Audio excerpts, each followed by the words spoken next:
Tuwing Wednesday, sinusundo ko si Sofia sa school kasi after ng kanyang school, meron siyang piano lesson.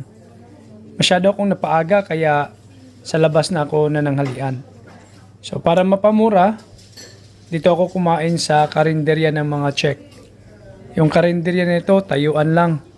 Walang pakimi-kimi. So mag-order ka lang, turo-turo ang style. So order ka, walang upuan, walang table. Merong parang shelves o yung hapagkainan na pwede mong ilapag yung kinakain, yung tray mo. So, pagsapit ng mga 11:30 or to 12:30 ng hapon, yung place na ito ay masyado nang busy. Kadalasan, ang mga kumakain dito yung mga construction boys. So, pag pupunta ka rito na mga bandang alas 11:30, wala ka ng space. So, ito, maaga pa, mga alas 11 ito, kaya medyo nakadiskarte si Japit Boy. Nagsimula nang magsipagdatingan ang mga construction boys. Dito sila kumakain, dito sila nananghalian. Usually yung kinakain nila yung dumplings with goulash. Minsan sabay-sabayan sila pumupunta rito 10. Kaya pag late ka na, wala ka nang mapapwestuhan. Talagang makakatipid ka ng mahigit kalahati pag sa turo-turo kakakain or sa karinderya ng mga Czech. Ang nabayaran ko sa ganitong order ay 85 kron lang. Pero pag sa food court ako kakain, ang mga ganitong pagkain aabot na ng mga 140 kron to 200 kron.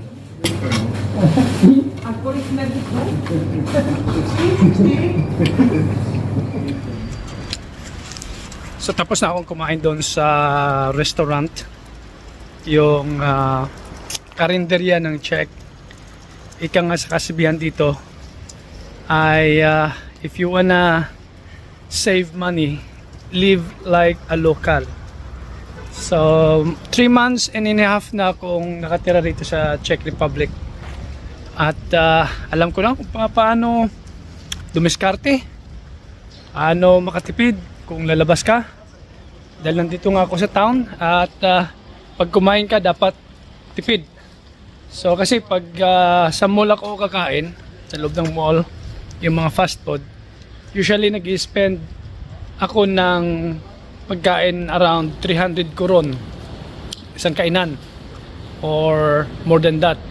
Ang pinaka cheapest na kain sa loob ng mall pag sa fast food kakakain is around 270 koron. Pero pag alam mo yung diskarte ng mga local kung saan kakakain sa mga karinderya, gaya nun, tayuan nga lang, 85 koron lang ang nagastos ko. Yung kain ko, yung karne at saka yung salad. Kasi wala namang kanin dito sa mga fast food na ganyan, yung mga karinderya, yung mga turo-turo, walang kanin. So, yan. At dati din, kung magkakape kami ni Hana, ang gastos ko sa kape, for example, parang Starbucks, mahal masyado. 80 koron or 75 koron, ganon. Isang kape, maliit na kape. Pero pag dito ka na nakatira, at alamin mo kung ano yung mga diskarte ng mga local na hindi ka gaanong makagastos. So, gaya ito, magkakape ako. Yung kape rito na kinakapihan ko na pang local is 45 koron, diba? So maganda, kalahati yung presyo, pero masarap din yung kape nila. Okay, so andito ako ngayon sa town dahil susunduin ko si Sofia dahil mamaya may piano lesson siya dito sa Upaba. So napaga ako rito sa town center para na rin maglakad-lakad at maglilimaliw, diba? So yun, mamaya pa yung out ni Sofia. I still have 3 hours para maglilimaliw dito. 3 hours matagal 11, 12, 1, 2. Yeah, 3 hours na. Kasi 11 pa lang ng tanghali. Si Sofia labas niya sa school is 2 o'clock. At doon na rin siya mananghalian sa school. Yeah. This is my favorite collage. Yeah. So dito ako palagi bumibili ng collage. Yan. Para magkape. So ito, pag sa medyo social ka na coffee shop, yung ganitong order na sa 80 koron. dito sa kinakapihan ko, simple lang rito, diba? Talagang local ang may-ari, hindi yung mga parang Starbucks. 45 kuron lang, pero dapat alam mo kung saan ito. Dito lang din to sa center ng Upaba, sa gilid nga lang, kaya yung mga turista walang gaanong pumapasok dito. Puro local yung pumapasok dito kasi sila lang yung nakakaalam. So minsan habang naglalakad ako, so pumasok ako rito, sabi ko talagang murang-mura rito. Marami ka ring mabibiling mga dessert, yung cakes nila, ice cream, tsaka talagang ang pagkamura, half price. Kaya if you wanna save money, live like a local dito sa Opava, Czech Republic. Ito yung paborito kong kulats. Tingnan nyo yung palaman.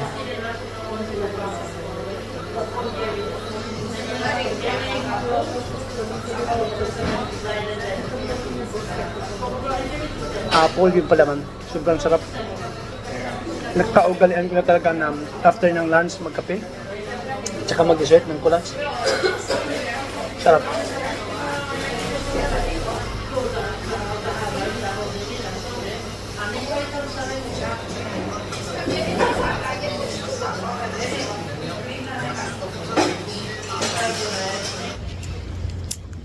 Tapos na ako magkape. Ikot tayo dun banda. Kasi may mga mulled wine booth na itinayo rito.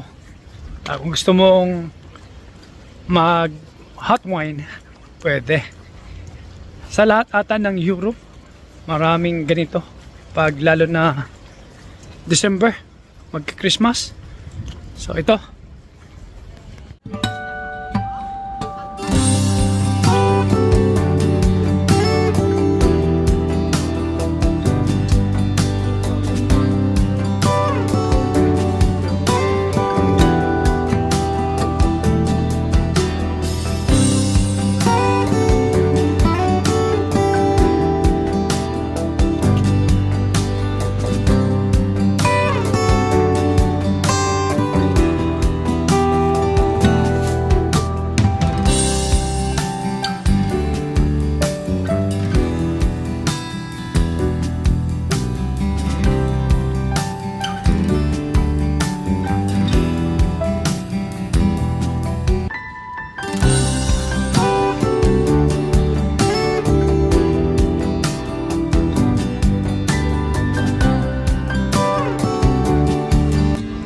Yung ibang booth sarado pa. Siguro mag-open yan pag gabi. Kasi halos naman ng mga tao nagha-hot wine pag gabi. Sa mga ganito, katangali ang tapat, sarado. So punta tayo doon sa loob ng mall. At doon tayo mag-aantay kay Sofia. Kasi si Sofia 2 hours pa ang kanyang labasan. Alas 12 pa lang ng tanghali dito. Ang kanyang labas is alas 2 ng hapon. Kasi sa school nga siya magla-lunch. So maganda din yung school ni Sofia kasi parang England din. Magbabayad ka ng lunch niya at doon siya magla-lunch sa school. Mura yung lunch niya. Mas nakakatipid ka kung sa school siya magla-lunch kasi hindi ka na magluluto para sa kanya at masarap din yung pagkain. 30 koron ang isang 28 koron ang isang order ng lunch, pero marami na. Minsan nga sabi niya hindi niya nauubos, dinadala niya yung mga extra na pagkain, yung mga yogurt, yung mga dessert, mga prutas, dinadala niya na sa bahay kasi hindi niya raw nauubos. So ang ginagawa ko, ako ang kumakain. Kaya lang, ang hindi maganda, pag sa school siya nagla-lunch, hindi niya nahabol kagad yung bus niya. Kaya nag-aantay siya ng 1 hour and 30 minutes and for another bus. Pero kung lalabas kagad sa school, nahabol niya yung bus niya ng 1:30. So pag ganito mayroon siyang piano lesson. Pag sinusundo ko siya, So sabi ko sa kanya, sa school ka mag-lunch. Or every Friday na ang labasan nila is early masyado. Every Friday kasi maaga yung labasan nila. At mag-aantay siya sa bus stop ng mahigit 1 hour. So sabi ko, mag-lunch ka na lang muna sa school para hindi gaanong matagal yung pag-antay mo ng bus. Tsaka ko siya sinusundo. So punta tayo doon sa loob ng mall. Hindi kalakihan ang mall dito. Maliit lang masyado yung mall. Wala sa kalumingkingan sa loob ng parang lang ito. Parang isang section ng mall sa Pilipinas. Pero okay na rin. Kompleto rin sa loob. Marami kang mabibili kung gusto mong bumili. At mayroon din silang fast food. Kaya lang hindi ako kumakain dyan sa fast food. Gaya nga ng sinabi ko, kung alam mo na yung style ng mga local, pwede kang kumain sa karinderya. So ito yung mall dito sa Opava. Itong isang building, ito yung malaking building.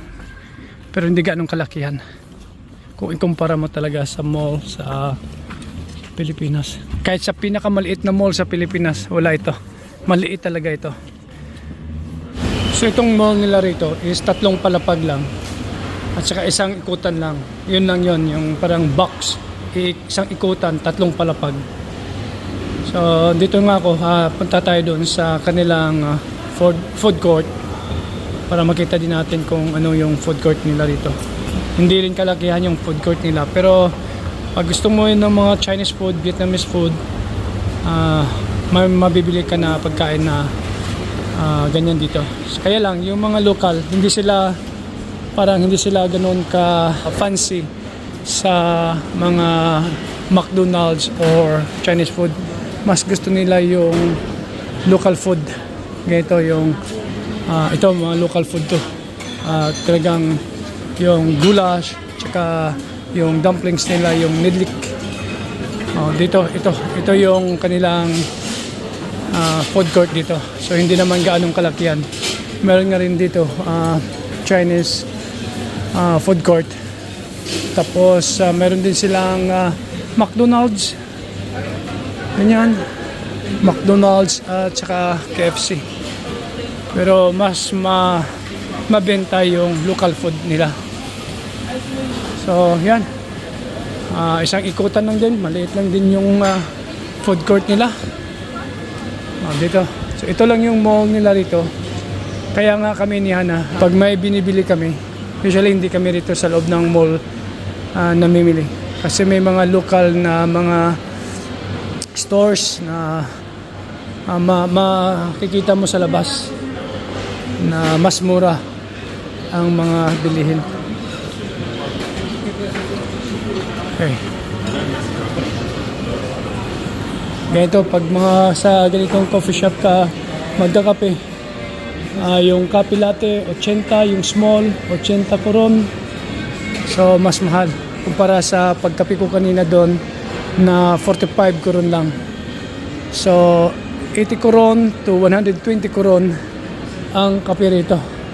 So coffee shop company, parang Starbucks. I'm with Sophia now. So pupunta kami na ngayon sa kanyang piano lesson.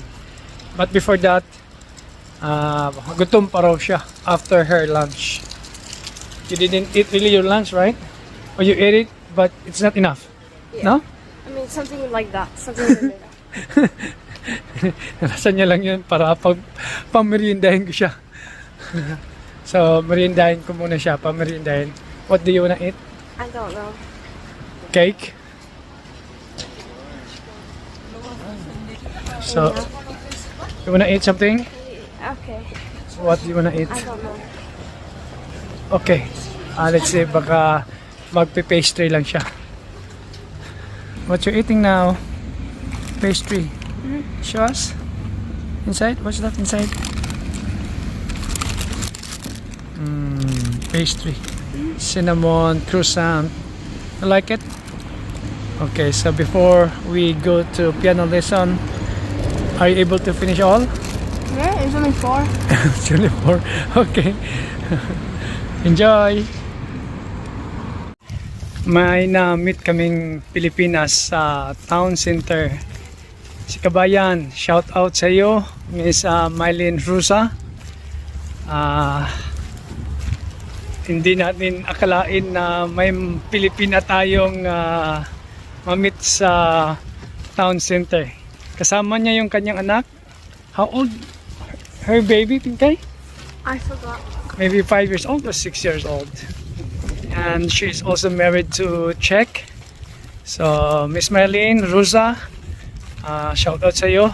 So, kung mayroon kayong mga pagtitipon ng mga Pilipino dito sa Opava, let me know para maka-join naman ako sa mga Pilipino dito sa Opava. So again, shout out sa iyo at sa iyong pamilya dyan sa Opava, Miss Mylene Rusa. Take care always with your family.